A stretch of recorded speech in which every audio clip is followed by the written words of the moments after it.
Iran पर 14 देशों ने एक ऐसा इल्जाम लगाया है जिसने पूरी दुनिया को सन्न कर दिया है। यह आरोप है एक सीक्रेट वॉर का।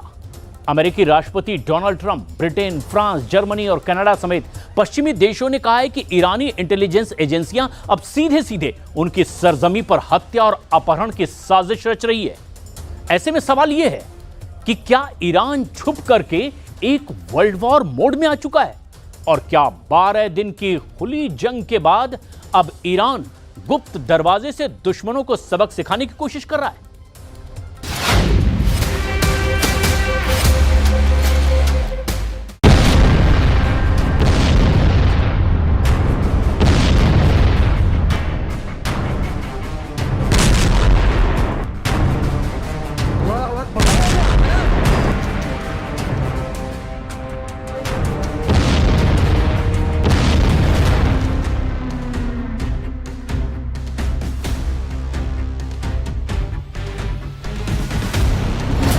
क्या ईरान बहुत बड़े बदले की प्लानिंग कर रहा है?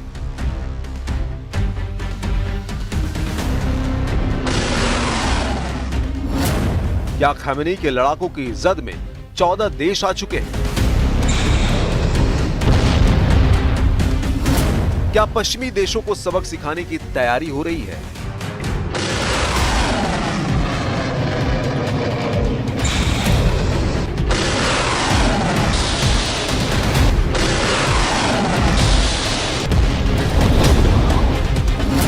चौदह देशों पर चला खामेनी का खुफिया खंजर।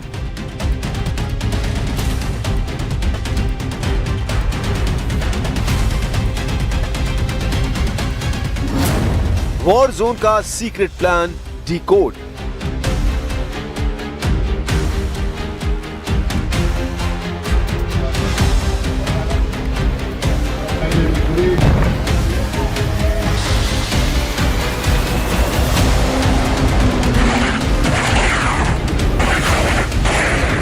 इस वक्त दुनिया पर तीसरे विश्व युद्ध का साया मंडरा रहा है, क्योंकि रूस और यूक्रेन के बीच जारी भीषण जंग के बीच पश्चिम एशिया से एक ऐसी लहर उठने वाली है जिसने अमेरिका और ब्रिटेन समेत 14 देशों में हड़कंप मचा दिया है।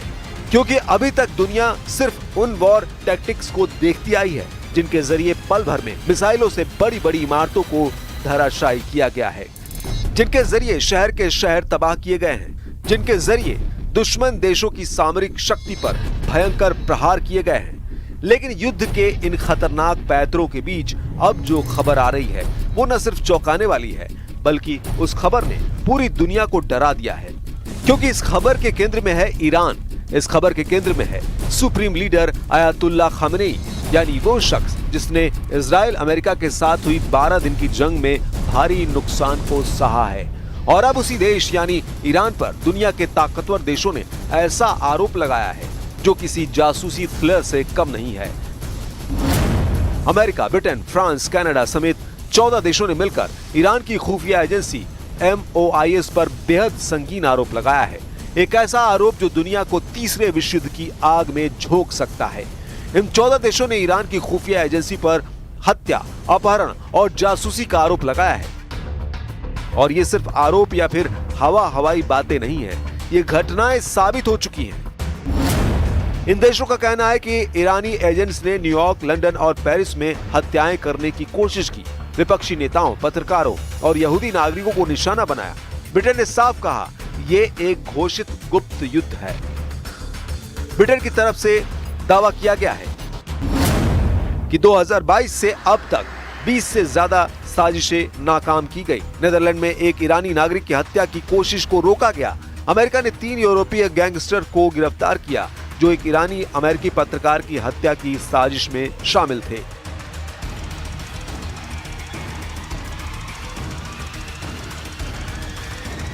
लेकिन यह मामला सिर्फ आम लोगों या पत्रकारों की हत्या की साजिशों से ही नहीं जुड़ा है। दावा यह भी किया जा रहा है कि अमेरिकी राष्ट्रपति डोनाल्ड ट्रंप की हत्या की साजिश में भी एक व्यक्ति को अमेरिका ने गिरफ्तार किया है। इन देशों का कहना है कि ईरान की खुफिया एजेंसी अब अंतर्राष्ट्रीय अपराधी गिरोहों के साथ मिलकर काम कर रही है और ये सब हो रहा है यूरोप और नॉर्थ अमेरिका की धरती पर, यानी सीधे राष्ट्रीय संप्रभुता का उल्लंघन। ईरान पर लगा ये आरोप बेहद संगीन है, लेकिन ईरान अपने ऊपर लगे सारे आरोपों को बेबुनियाद बता रहा है। ईरान का कहना है कि ये सब फिलिस्तीन में हो रहे नरसंहार से ध्यान भटकाने की कोशिश है, लेकिन जिन देशों ने ईरान के ऊपर आरोप लगाया है वो एक सुर में ईरान के इस सीक्रेट वॉर को दुनिया के सामने बेनकाब कर रहे हैं। America, Britain, France, Canada, Germany, Australia, New Zealand, Netherlands, Sweden, Norway, चेक गणराज्य, एस्टोनिया, अल्बेनिया और लातविया, ये सभी देश अब एक सुर में कह रहे हैं कि ईरान की खुफिया एजेंसी MOIS इंटरनेशनल लॉ की धज्जियां उड़ा रही है। दावा किया जा रहा है कि ईरान की सीक्रेट सर्विस MOIS ने न सिर्फ सरकार विरोधियों को टारगेट किया, बल्कि आम एक्टिविस्ट, यहूदी नेताओं और एक्स मिलिट्री पर्सन को भी निशाने पर लिया। ब्रिटेन ने इसे डिक्लेयर्ड कोवर्ट वॉर कहा है और अमेरिका ने न्यूयॉर्क, लंदन और पेरिस में हुई हत्या की कोशिशों के दर्जनों केस पेश किए हैं। ये कोई थ्योरी नहीं, ये वो हकीकत है जो अब दुनिया के सामने है। एक खुफिया जंग जो अब खुलकर लड़ी जा रही है। उन हमलों के जवाब में जिन हमलों से ईरान को ढहाने की कोशिश की गई, जिन हमलों से ईरान की संप्रभुता को अमेरिका की तरफ से चैलेंज किया गया।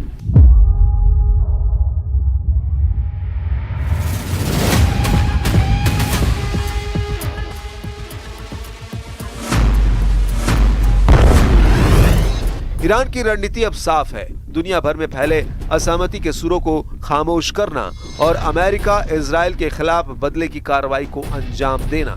तेहरान का मानना है कि पश्चिमी देश उसके अंदरूनी मामलों में लगातार दखल दे रहे हैं।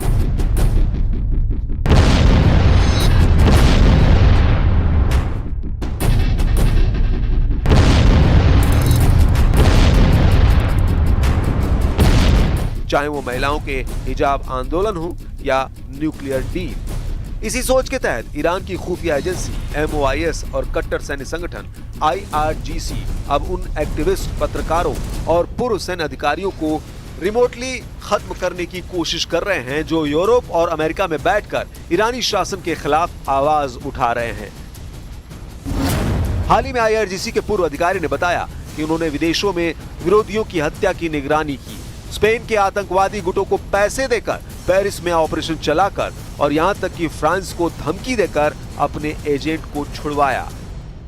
ये कोई छुपी हुई रणनीति नहीं, बल्कि एक खुला ऐलान है कि ईरान अब अपनी लड़ाई सीमाओं के पार ले गया है और उसका मकसद है खामोशी से लेकिन बेरहमी से विरोध को मिटाना। सबसे बड़ी बात यह है कि जिन 14 देशों ने ईरान के ऊपर ये आरोप लगाए हैं, उन्होंने बाकायदा टाइमलाइन तैयार की है, सबूत जुटाए हैं और हर एक सिरे को एक दूसरे से लिंक किया है। 2022 में न्यूयॉर्क की सड़कों पर एक खौफनाक साजिश रची गई थी। ईरानी महिला एक्टिविस्ट मसीह अलीनेजाद की हत्या की गई। एक ईरानी एजेंट AK-47 और स्की मास्क के साथ उनके घर के बाहर मंडरा रहा था, लेकिन वक्त रहते FBI ने उसे दबोच लिया। ये कोई पहली कोशिश नहीं थी। ईरान पहले भी 2 बार मसीह को खत्म करने की कोशिश कर चुका है। मसीह अलीनेजाद एक जानी मानी ईरानी अमेरिकी पत्रकार, लेखक और महिला अधिकार कार्यकर्ता हैं, जो ईरान के कट्टर शासन के खिलाफ मुखर आवाज रही हैं। उधर कोर्ट में पेश सबूतों से खुलासा हुआ कि ईरान की खुफिया एजेंसी MOIS और IRGC ने पूर्वी यूरोप के गैंगस्टर्स को हायर किया, फेक पासपोर्ट, क्रिप्टो पेमेंट्स और टेलीग्राम चैट्स के जरिए ऑपरेशन चलाया।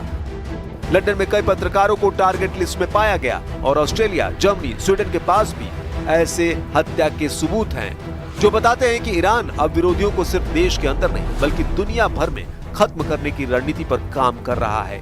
ये एक खामोश लेकिन बेहद खतरनाक जंग है, जहां निशाना है वो लोग जो ईरान के खिलाफ दुनिया भर में प्रोपेगेंडा फैला रहे हैं। माना जा रहा है कि ईरान बदले की आग में झुलस रहा है, उस बदले की आग में जिसने ईरान के खिलाफ इजराइल और अमेरिका को एक मंच पर ला दिया था। दुनिया ने देखा कि कैसे इजराइल ने ईरान के खिलाफ एक खुले युद्ध का आगाज किया। इस युद्ध में इस्तेमाल की गई मिसाइलों, ड्रोन तकनीक और सर्जिकल स्ट्राइक ने पूरे पश्चिम एशिया को हिलाकर रख दिया। इजराइल ने ईरान के न्यूक्लियर ठिकानों और सैनिक कमांडर्स को निशाना बनाया, जबकि ईरान ने 450 से ज्यादा मिसाइलें और 1000 ड्रोन हमले किए, जिनमें तेल अवीव और हाइफा जैसे शहरों को नुकसान पहुंचा। अमेरिका ने भी इस संघर्ष में एंट्री ली और 21-22 जून को ईरान के 3 न्यूक्लियर फैसिलिटीज फोर्दो, नतांज और इस्फहान पर हवाई हमले किए गए। लेकिन जब इजराइल पीछे हटा और अमेरिका ने डिप्लोमेसी की राह पकड़ी तो ईरान ने मोर्चा बदल लिया। अब वो खुली जंग नहीं बल्कि प्रॉक्सी रिटेलिएशन के रास्ते पर है। MOIS और IRGC जैसे संगठन अब दुनिया भर में विरोधियों को टारगेट कर रहे हैं। न्यूयॉर्क से लेकर लंदन, पेरिस से लेकर सिडनी तक। यही वो स्ट्रेटेजिक शैडो वॉर है जो अब सीमाओं से परे जाकर एक खतरनाक रूप ले चुकी है। अमेरिकी राष्ट्रपति डोनाल्ड ट्रंप ने ईरान को साफ चेतावनी दी है, हर हरकत पर हमारी नजर है। अगर हमारे नागरिकों को कोई नुकसान पहुंचा तो हम सिर्फ निंदा नहीं, एक्शन से जवाब देंगे। इस बयान के बाद अमेरिका की इंटेलिजेंस एजेंसियों और होमलैंड डिपार्टमेंट ने एक विशेष ऑपरेशन ग्रुप तैयार किया जो दुनिया भर में ईरानी गतिविधियों को ट्रैक कर रहा है। ट्रंप की नई यूनिलैटरल सिक्योरिटी डॉक्ट्रिन के तहत अब अमेरिका किसी भी हमले के जवाब में सीधे उस देश को टारगेट कर सकता है, यानी अकेले, बिना किसी और देश की मंजूरी या साथ के।